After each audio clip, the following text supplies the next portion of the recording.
What if you could be happy regardless of who's in the White House or the Round House? You could be happy no matter what the price of oil was. You could be happy no matter what your kids were doing. Imagine if you could be happy regardless of how big or how small your bank account was. Imagine if you could be happy regardless of what was going on around you on the news, in your community. Just imagine if you had this happiness that wasn't dependent upon anyone or anything. You didn't have to buy anything to keep yourself happy. You didn't have to gain anything to make yourself more happy. What if you could just be happy regardless of anything going on around you? It would feel like you cracked the code or you beat the system. And that's really what Jesus is offering to his followers, is a happiness that is self-contained, that is dependent upon no one or no thing, and that flows from making peace with God. Because once you make peace with God, you learn to make peace with other people, and that in turn gives you a great deal of happiness. In Matthew chapter 5, Jesus sat down to teach his followers, and he starts with several how to be happy statements. We call them the Beatitudes because we translate the word that Jesus used as blessed. But Jesus used a word called makarios, and we've talked about this for a couple weeks now. It literally means to have a self-contained, blissful happiness. It refers to a group of people who lived on an island called Makarios, who didn't need anything from the rest of the world. They had a perfect climate, perfect soil, beautiful views. They were just the happiest people on earth. And Jesus is teaching his disciples how they could and really should be the happiest people on earth, regardless of where they live, whether they live on an island or in a big city or out in the country. It doesn't matter, because you've made peace with God.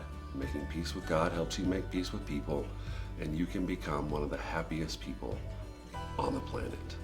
And so towards the end of all of these how-to statements, Matthew chapter 5, verse 7, he says, happy are, or blessed are, or blissfully self-contained in their happiness are people who are merciful, for they will be shown mercy.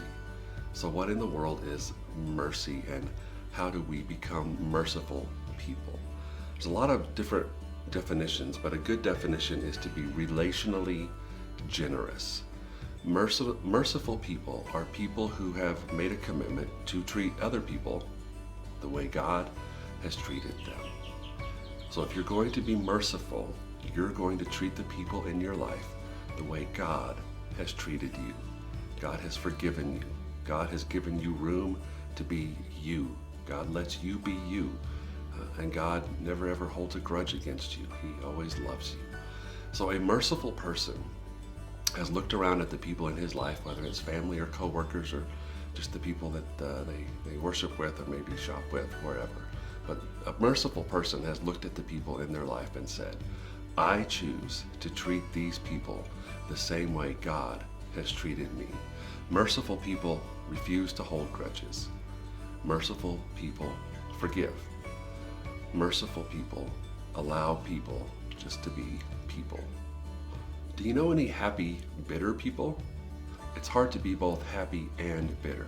It's hard to be both happy and hold a grudge. It's hard to be happy and seek revenge. Jesus is saying, you want to be happy?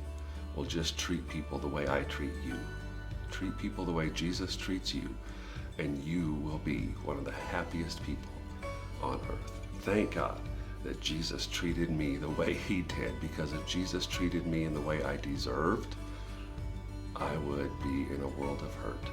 And so if Jesus can look past my sins and can forgive me of all of my faults, well, then I can learn to treat people the way he has treated me, because I want to be happy. I hope you do too. Merciful people, those who have learned to treat people the way Jesus treats us, are the happiest people on earth. So go be happy.